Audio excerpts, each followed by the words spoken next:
before we wrap the show, we're going to talk about some fantasy impacts. Now, I'm going to do something slightly different this week. Instead of looking at the waiver wire, because at this point, like most waiver wires are pretty scarce at this point, right? So you're going to have to make do with some of the players that you got. So this week, I want to go a little bit different direction and talk about some up and down players, maybe some guys you have on your team. You may want to make sure you plug in, and some guys maybe you might want to reconsider. So let's start with the quarterbacks, up and down here. Jordan Love, he's definitely up. Right, I get it. The interceptions early on in games, inconsistency in the beginning, but the guy really picks it up late in the games, and he has a very favorable matchup this week, I believe, against the Packers. Against the Jaguars. He plays for the Packers, so he's definitely a guy that I feel like he's on the come up. So if you have him, make sure you got him in this week. It's a favorable matchup. Another guy who we haven't talked about in a while, and that's Tua. Tua is, I think, might be a go this week, and I know Miami Dolphins fans are in tears right now, waiting for this guy to go back. Who would have thought Tua would have been the difference in Miami winning and losing this season? And he definitely is. So I feel like with him to return or set to return, that's going to only help bolster this offense, especially those two standout wide receivers they have in Jalen Waddle and Tyreek Hill. So the effect of him coming back also raises the level or expectations for those other two guys. And so I think he's on the come up. Now, the next quarterback who I would have never thought would have said that he's on the come up, and that's Bo Nix.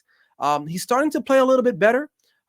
He's still one of those middle of the road quarterbacks, but again, if you do have him on your bench and you have a quarterback that's maybe on a bye week, whatever the case may be, I think he's a suitable replacement for this upcoming week. The stats say that he's starting to play better, and of course, you're playing the Panthers. So if you can't get right against the Panthers, I don't know what else to tell you, really. Now, some quarterbacks I'm a little bit down on going into this week is CJ Stroud.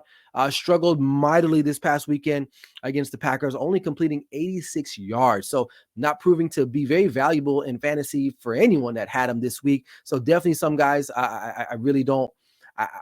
Not to say that I don't have confidence in him, but I want to see some things get corrected before I continue to maybe play him a little bit more. Guy I'm still down on, but still he's a great winner, and that's Patrick Mahomes. Like turnovers, we talked about it earlier on the show.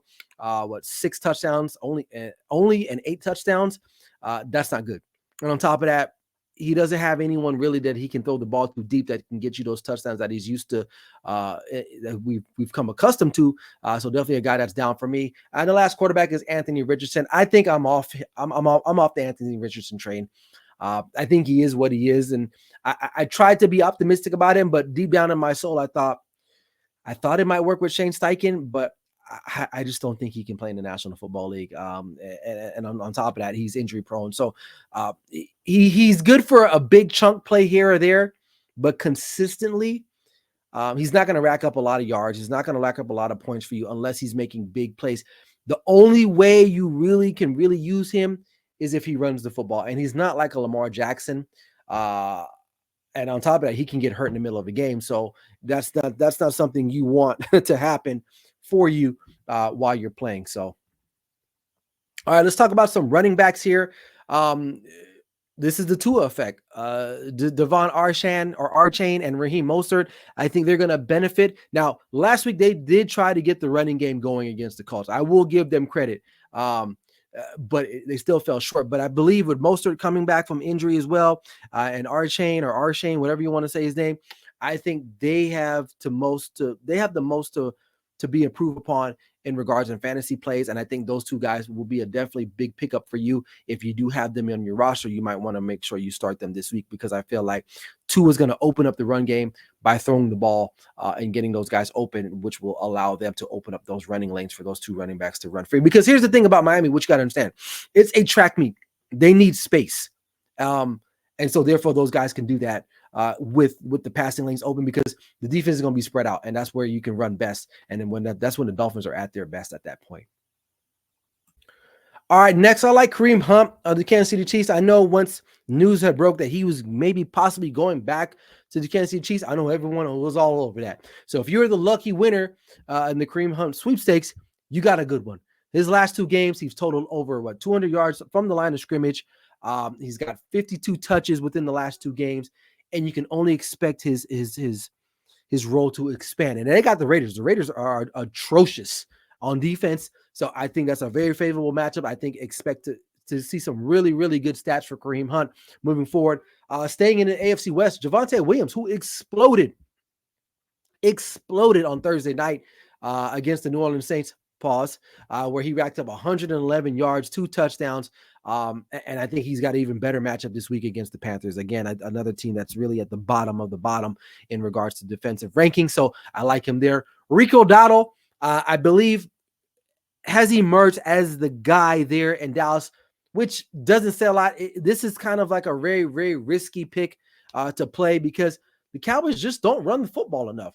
So Rico Dowdle doesn't get the volume. Now, he is the number one guy, I think. So there's some value in that. So if you have him on your bench, or you know your other running back options aren't great because there's a bye or maybe the matchup, you know, they are playing the 49ers. The 49ers have been giving up a lot of running yards in the past couple of weeks. So it's worth a look there, maybe. But I would say he's on the up. A guy that's on the down is Chuba Hubbard. Now, after starting a couple of weeks, really, really one of the top running backs in the National Football League as far as scoring wise is concerned, really has tapered off. The Panthers have just really haven't played really well at all. And I think that's affecting him so far. So I would say anywhere clear away from any players on the offensive side of things for the Carolina Panthers. They just haven't really lived up to it. And that's including myself. I have Deontay Johnson in one of my fantasy leagues. He hasn't done anything really for the most part. So I'm starting to look other way, look the other way in regards to Carolina Panther players. Alvin Kamara, really, he got shut down last week against Denver. And I don't think it's going to get any better. I believe they got the Chargers next. So that matchup doesn't look great for him as well because they're one of the best run defenses in the National Football League. So I don't expect him to go off. So that's a guy that I'm not really high on. Tony Pollard, he was kind of been in the middle of the pack this year, I will say. But recently, he's one of the worst running backs in fantasy football. You know what I'm saying? So it's not a reflection of him as a player. It's just the Titans aren't really that great, right? So, and they don't really have an identity. So I'm really not up on him. All right, let's look at some wide receivers. I've already talked about some Miami Dolphins players and Tua, Raheem Mostert, Achane. Now I got to talk about their receivers and Tyreek Hill and Jalen Waddle. I think they're on the up here. They're on the come up. I feel like Tua is definitely what makes that offense goes. And I think that's he's gonna have that same effect for these wide receivers. So definitely, if you have those guys, you might want to start them this week, especially if it's confirmed that Tua is going to play this week. Regardless of how long he's been out, I think he's still going to be good enough to play and be better than what they've had at quarterback in the last couple of weeks. So for sure. Juwan Jennings, I think, is going to be a guy. I think with the injury to Brandon Ayuk, Debo should be okay moving forward. But I feel like Juwan Jennings is going to see majority of these targets, especially now from Brock Purdy. Between him and George Kittle's, I think Juwan Jennings is definitely capable of being like a interim 1A, 1B type of receiver. So definitely a guy on the come up there. Another wide receiver who I believe is on the come up because of quarterback play, and that's George Pickens. We all saw the connection that he had with Russell Wilson Sunday night. So there's no doubt in my mind that's not going to continue. So definitely you're going to see his productivity ramp up here in the next couple of weeks. I think if he's trending in the right direction, which I believe he is. So I like George Pickens to improve his productivity. Romeo Doubs had a really great game last week against the Texans. One thing about the Packers receivers, though, is that it's kind of like a carousel, like a revolving door. 1 week it's one guy, 1 week is this guy. But I think Doubs, although he maybe it doesn't always finish the game with the most yards or most receptions, but I do know for a fact he's heavily targeted. So Jordan Love does favor him. So that's one thing to be very optimistic about. If you do own him, or if you don't own him, go get him. Because although he may not finish at number one, he's going to get the ball thrown to him a lot more than some of the other guys like that, like Wicks or even Watson or even their standout tight end and Taylor Kraft there. So I like him. Cedric Tillman, with the departure of Amari Cooper from the Cleveland Browns to the Buffalo Bills, and Jerry Jeudy just really not being good at all this year. I think Cedric Tillman is going to look very, very, very good. If you can go get him. I think he is available on a majority of fantasy football waiver wires. Go get him. I think Jameis Winston should be the starter this week going into their week. Maybe not DTR, I don't know. But even so, Cedric Tillman should see a numerous amounts of targets this week in a Cleveland Browns jersey. Now, Malik Neighbors looked good before the concussion. Daniel Jones since then has sucked. I don't know. This could flip. Maybe Malik Neighbors makes Daniel Jones look better, but right now I'm not sold on Malik Neighbors right now. Not because of his talent, it's because he's dependent on Daniel Jones, who really hasn't really played good football. Another guy that's on the downturn because of just quarterback play and team overall. And more particularly, it's the matchup. That's Deontay Johnson and the Carolina Panthers. So they're playing the Denver Broncos, and that defense is, you saw what they've been doing. So do I need to see anything else? And if Patrick Surtain Jr. returns this week, that's not a favorable matchup for Deontay Johnson. So I'm very down on him. And then the final guy is Josh Downs. Again, it's quarterback play. Anthony Richardson, to me, is not a great fantasy football quarterback, and that doesn't help any receivers that he's throwing to. So Josh Downs for me for the Colts, not averaging enough for me to keep him in play anywhere, and I feel like his stock is going to be kind of on the downturn as well. So, all right, tight ends, short list here. David Njoku, I think, is going to increase his productivity. With, again, like I said before, Amari Cooper's gone. Cedric Tillman's more of a young wide receiver upcoming, right? Jerry Jeudy not playing well, so I think David Njoku should see a lot more volume as well for him. Hunter Henry, him and Drake May looking pretty good. Pretty good. So Drake May is moving the ball down the field, at least attempting to throw the ball down the field. And Hunter Henry is one of those vertical type tight ends, so I can see him doing well. Down tight end, Sam Laporta.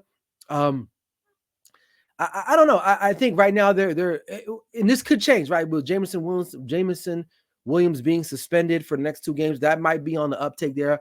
But Sam Laporta, he may get you a touchdown, but overall productivity, he's not one of the top tight ends in fantasy, which is concerning to me, although he does have the talent to be. And every now and then he does show that.